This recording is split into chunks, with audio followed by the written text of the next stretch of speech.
గురువుగారు, పరిహారాలు పాటిస్తే జాతక దోషాలనేవి తొలగిపోతాయా? కర్మ ఫలితం అనుభవించక తప్పదు అనుకునేటప్పుడు ఈ పరిహారాలు పాటించడం వల్ల ఎటువంటి ప్రయోజనం కలుగుతుంది? ఇది కూడా ఆలోచన చేస్తే మాత్రమే తత్వం సుబోధకంగా అనిపించేటటువంటి ప్రశ్న. అవశ్యమనుభోక్తవ్యం కృతకర్మ శుభాశుభం అని ఒక వాక్యం.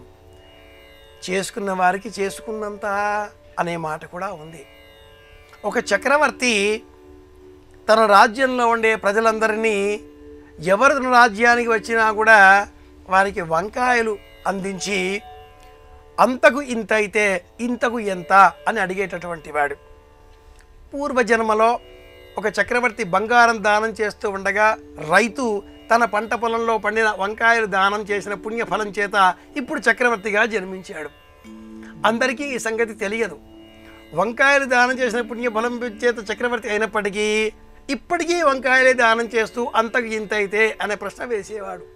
ఒక సాధువు వచ్చి అంతకు ఇంత అయితే ఇంతకు ఇంతే అనే సమాధానం ఇచ్చాడు.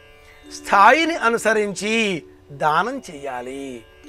ఎవరి స్థాయికి అనుసరించి వాళ్ళు దానం చెయ్యాలి.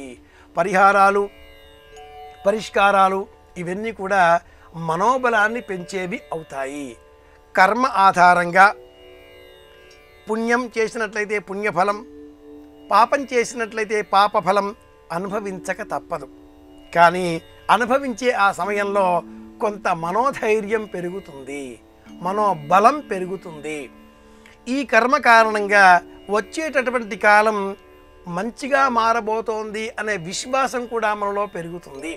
కనుక దాన రూపంలో ఏది చేసినా, ధర్మ రూపంలో ఏది ఆచరించినా మనకు తప్పకుండా శాంతి ప్రక్రియల పేరిట పాటించేటటువంటి పరిహారాలు, పరిష్కార మార్గాలు పుణ్యబలాన్నే పెంచుతాయి. అయితే మనం చేసేటటువంటి పరిహారాలు, పరిష్కారాలు ఏవి కూడా ప్రకృతికి, పర్యావరణానికి కీడు కలిగించేవిగా ఉండకూడదు. ఆ జాగ్రత్త తీసుకోవాలి. పరిహారం, పరిష్కారం రెండు ఒకటేనా అంటే కాదు అనే అనుమానం కూడా ఉంటుంది. చేసిన తప్పుకు ఇప్పుడు మనం చెల్లింపు చేయడం పరిహారం అవుతుంది. అలాగే చేసిన తప్పు తెలుసు తెలియదు, ఏ తప్పు చేయకపోవచ్చు, కానీ ఏదైనా పొరపాటుగా జరిగి ఉంటే తెలియక భవిష్యత్తులో ఏదైనా చేస్తామో ఏమో అది పరిష్కారం అవుతుంది.